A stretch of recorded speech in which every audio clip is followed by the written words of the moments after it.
kanina, mga bossing, si Bongbong, binigyan na siya ng special powers.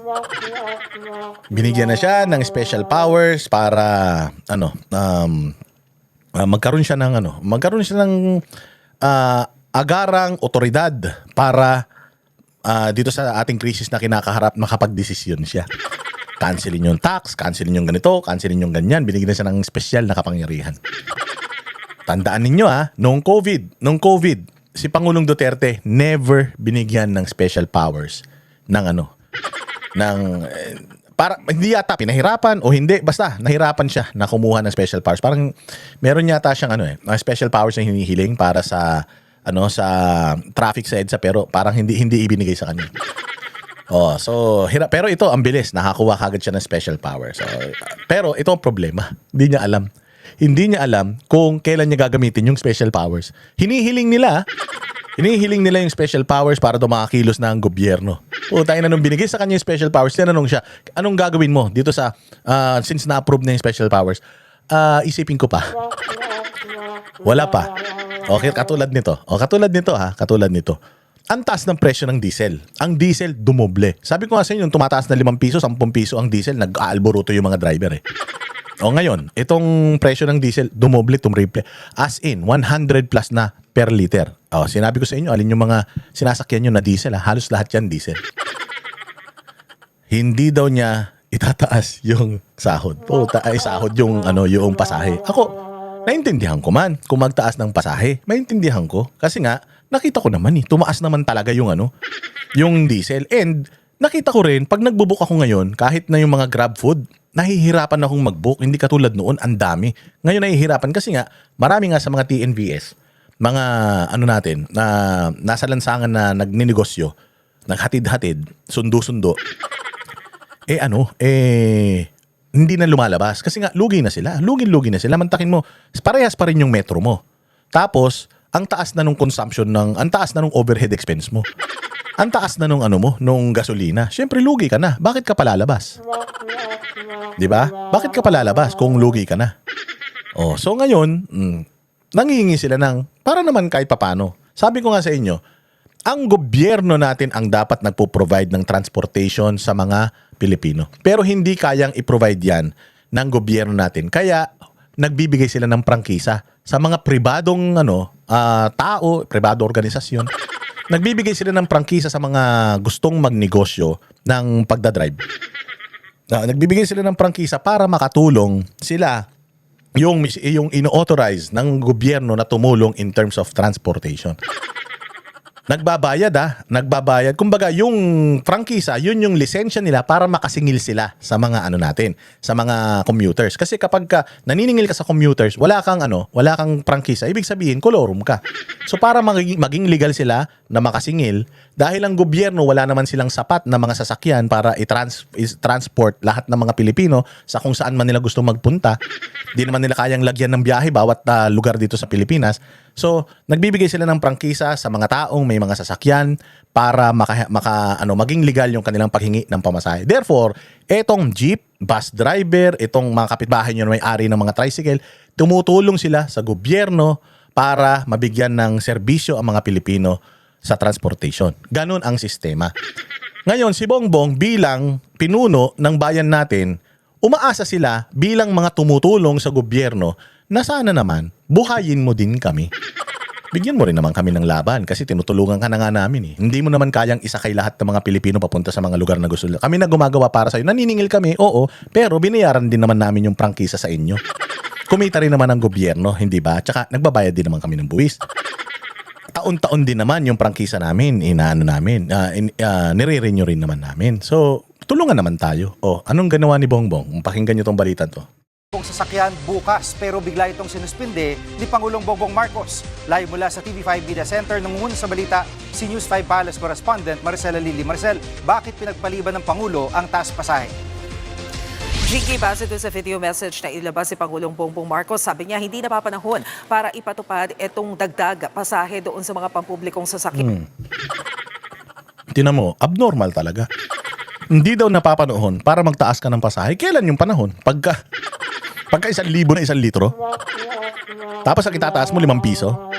I mean, ako, nagko-commute ako. Ako, nagbabayad ako, willing naman ako magbayad ng mataas na alam mo yun, mataas na pamasahe kasi alam ko naman na nagmahal talaga dahil may gera. Ang mahirap kung walang gera tapos nagtataas yung gasolina, yun ang mahirap. Magagalit ka talaga. Pero may reason naman eh. 'Di ba? May reason naman eh. Oh.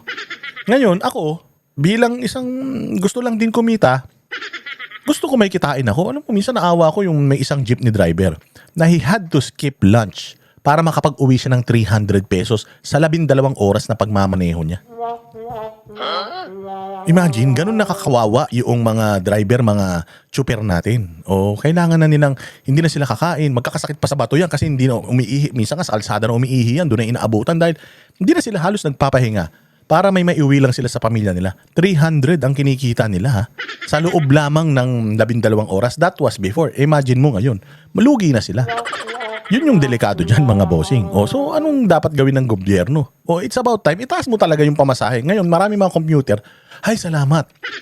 Hindi itataas ni Bongbong. Di ba? Parang yun ang gustong gawin ni Bongbong. Nagpapasikat si Bongbong sa mga tao na hindi ko itataas ang pamasahe. Pero hindi nyo alam na pinapatay ni Bongbong yung mga chuper natin at yung mga pampasaherong pampublikong sasakyan natin. Transportation natin. Pinapatay nila yung mga yan. Hindi tayo papayag na tumaas ang pamasahe. Nakita naman natin tumaas yung gasolina. Kung yung gasolina bumaba tapos itataas ang pamasahe, yun, magagalit tayo. O syempre, alam naman natin na kapag kasi itinaas yung pamasahe, syempre yung mga labor sector, magre-request na rin yan. Itaas na rin natin yung itaas na rin natin yung sweldo. O, di ba? Hindi ba yung taas sweldo, tinanggihan ni Sandro Marcos yun? O, tapos matutuwa kayo na si Bongbong ayaw niyang itaas yung pamasahe. Ayaw itaas nung anak niya yung sahod, si Bongbong ayaw itaas yung pamasahe para yung mga taong bayan makuha niya pa yung simpatsya. Tanga. Diyan mo lang makikita, diyan natin makikita na ito si Bongbong wala talagang utak. Wala talagang utak. Madali mo naman ipaintindi sa tao yan. Alam naman ng tao yung nangyayari ngayon. Nakita naman ng tao pag dumaan sa gasoline station, doon lahat nakatingin. Yung gasoline, yung presyo ng yung tawag diyan, yung price chart ng mga gasoline station, putsang ina, mas sikat pa sila ngayon kaysa sa artista. Bakit? Kada dadaan ka doon, may tumitingin talaga sila doon kung magkano na yung gasolina. Yung diyan nga sa gasolinahan namin, yung katabing yung katabing billboard niyan, si Piolo Pascual, naka-brief. Dati yung mga babae naglalaway pag nakikita yun, pero ngayon hindi na tinitingnan si Piolo, doon na nakatingin sa sa price chart ng price signage ng gasolinahan.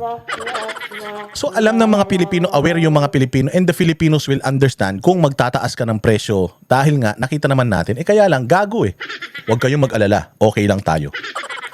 Stable tayo. Yung manok, presyo ng manok, ganyan lang yan. Hindi yan tataas, huwag kayong mag-alala. Kasi nga gusto niya makakuha ng simpatsya sa majority ng mga Pilipino. Pero sinong pinapatay ni Bongbong sa mga proklamasyon niya na yan? Yung mga tsuper, yung mga magsasaka, yung mga magmamanok, magbababoy. Pinapatay niya yan. So para mapasaya niya kayo, binubudol kayo, pero may mga tao siyang pinapatay. Masaya kayo niyan. Yan, ito pa nga daw yung bumungad sa kanya. Pagising niya kaninang umaga, naging headlines na meron daw palang dagdag pasahe. Pero tingin niya, hindi na dapat dagdagan pa yung pasanin na mga ordinaryong pasahero. Pero wag naman daw mag-alala yung mga nasa transportation sector dahil patuloy pa rin daw silang tutulungan ng pamahalaan para hindi rin ganun kabigat yung epekto sa kanila nung pagtaas ng presyo. Paano? Bibigyan mo sila ng 5,000. Alam mo ba, nagpa full tank ako ng motor. Dati yung motor ko full tank noon mga 750, 800. Kasi malaki yung tank ng motor ko, malaki yung motor ko Alam mo ba, nagpa full tank ako kanina? 1,500 na yung yung full tank. May laman pa yun Yung tanki ko hindi naman yun down to zero Talagang may laman pa yun. 2-3 guhit pa pero mabot ako 1,000 mahigit. Imagine mo itong mga jeep. Imagine mo, magpapa-full after 1 week kung bumabiyahe ako, magpapa-full tank ako ulit. Another, how much na naman yun? Yung 5,000 na binigay ninyo, good for ilang araw lang yan. Ang tanong, may second tranche ba yan? May third tranche ba yan? Wala. Basta nagbigay na ako sa inyo, okay na yun. Ganyan-ganyan ang ginawa sa inyo nung botohan, di ba? Binayaran kayo, tapos wala na. Nga. O ninakawan kayo ngayon, di kayo makapagreklamo. ng petrolyo. Bukod dyan, binanggit din ng Pangulo na bibigyan din ng diskwento yung mga sumasakay sa MRT at LRT bagamat hindi pa ibinibigay yung detalye kung ano bang klaseng diskwento ito, gaano kalaki, sino-sino yung makikinabang, yan pa yung inaantabayan na natin. Bibigyan din daw ng diskwento yung mga dumadaan sa toll roads pero hihintayin din kung paano yung magiging implementation yan. Ang siniguro lang ng Pangulo sa ngayon ay gagawin daw ng gobyerno kung ano yung pwede nilang gawin para hindi rin masyadong mabigat yung epekto ng pagtaas ng presyo ng petrolyo lalo't hindi natin alam kung hanggang kailan ang itatagal nitong gulo sa Middle East. Narito ang bahagi ng pahayag ng Pangulo. Huwag po mag-alala ang ating mga transport workers dahil mamadaliin po namin, dadagdagan po namin ang suporta sa inyo para naman ay hindi kayo masyadong mahirapan. Imagine, you will have to spend the money, taxpayers' money. It's supposed to go to education, supposed to go to infrastructure, supposed to go to development of sa mga hospital beds, supposed to go there. Mapupunta rito sa ayuda. Kaya naman ng mga Pilipino yung taas pasahe. May intindihan naman nila. Wag lang nga yung sobra-sobra. Baka na magtaas kayo ng pamasahe, minimum 100. Wala na. Maglalakad ng mga tao niyan. Pero yung ganitong style na wag kayo mag-alala, discount kayo sa toll, wag kayo mag-alala, discount kayo sa ganito. Hindi. Bigyan nyo sila ng ayuda, tapos bigyan nyo sila ng kung magkano. Ito lang naman sa mga transportation na nilang, halimbawa, jeep, yung may mga prangkisa, yun yung isubsidize nyo, BBM. Lahat ng mga bus, lahat ng mga jeep na may mga prangkisa, legal, pag nagpakarga kayo ng gas, kung magkano yung gasolina noon, let's say 60 pesos, 60 pesos lang ang babayaran nyo per liter. Gobyerno na ang magbabayad nung ninyo. Parang PhilHealth, parang ganun. Dapat ganun. Hindi. Para mas madali, bigyan kitang 5,000, bahala ka na sa buhay mo. 1, 2, 3 ka na. Hindi ba dapat ganun? Kung gusto nyo rin lang naman talagang gumastos, ang gobyerno, okay man lang dahil kailangan talaga ng gobyerno gawin yan minsan. Ganun din ang gawin mo, di ba? Sige, 60 pesos o kaya 70 pesos na lang. Walang magtataas ng pamasahe pero 60 pesos pa rin ang per liter ng ng mga transportation group. Punta kayo sa gasolinahan tapos ibibil na lang kami ng mga gasolinahan na yan. Babayaran ng gobyerno yung kumbaga parang hati tayo, di ba? Yung SSS, yung kalahati, ikaw naguhulog, yung kalahati, yung employer mo. Parang lumalabas dito kasi employer netong mga jeepney driver na to si Bongbong. So parang ganoon din. Binabayaran yung employer, may employee, may binabayaran din yung employer. Para everybody happy. Ganun dapat. Mas magaling pa ako sa iyo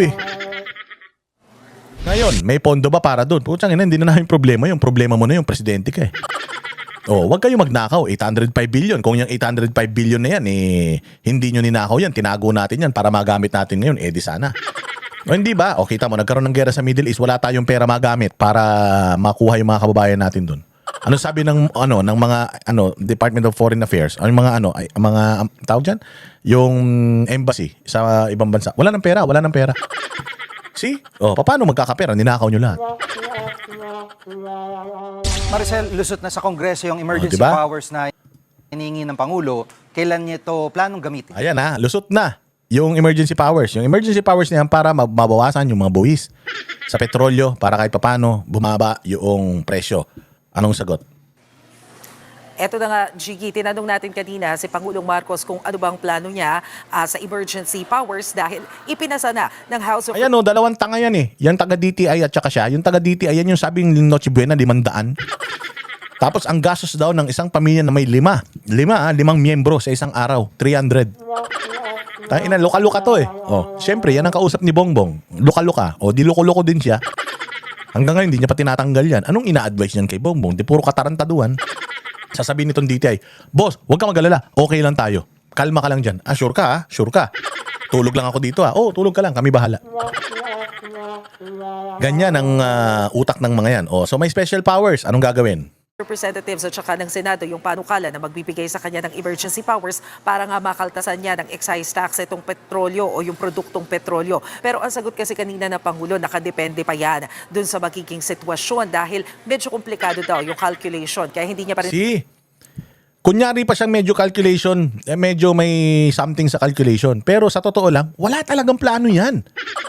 Binigyan mo na ng special powers. Anong anong gagawin mo dito sa kapangyarihan na ibinigay sa'yo? Sa totoo lang, hindi ko pa alam. Hindi ko pa alam kung paano ko gagamitin itong kapangyarihan na to kasi wala naman akong utak talaga. Di ba ganyan kabobo? Binigyan mo na siya ng authority. Hiningi nila yung authority. Nung binigay sa kanya yung authority, sir, kailan mo gagamitin? Hindi ko alam. Utang ina, hingi ka ng hingi, tapos hindi mo alam kung kailan mo gagamitin yung hinihingi mo. Ano yan? Inanto. Baliw. Sinasabi kung gaano kalaki ba yung ikakaltas dito sa excise tax sa petrolyo kung Ba sakasa. kahit kahit yan, aso niya na yan, yung reporter na yan, aso ni Claire Castro yan, pero tawan-tawa rin siya. Oo, let us certify this as urgent so that the president, the economic team can act right away para maibsan itong natin, bawasan yung excise tax, bawasan yung value added tax. Lahat bawasan natin para nung tinanong siya, sir, eto na. Yan na yung susi. Pasok na. Sabi niya, hindi muna. Isipin ko muna kung saan ko gagamitin to.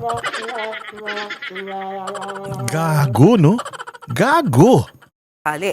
Sa ngayon, mukhang nakadepende pa ang sitwasyon at wala siyang binanggit kanina na immediately naritong tugon ng Pangulong Marcos. And we will see.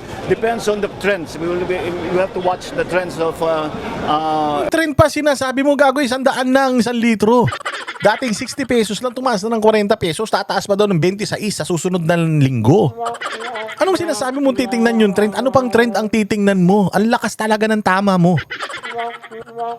Baliw ka talaga. on oil prices. We don't know what will happen in the Straits of Hormuz. At bukod sa supply ng langis, Maricel, kumusta ang supply ng pagkain? Kaninang umaga, Jiggy, pinangunahan ni Pangulong Marcos yung Marohas. Pumunta sa palengke, alam niyan. Tangina, hindi nga niya alam kung saan niya gagamitin yung special powers niya.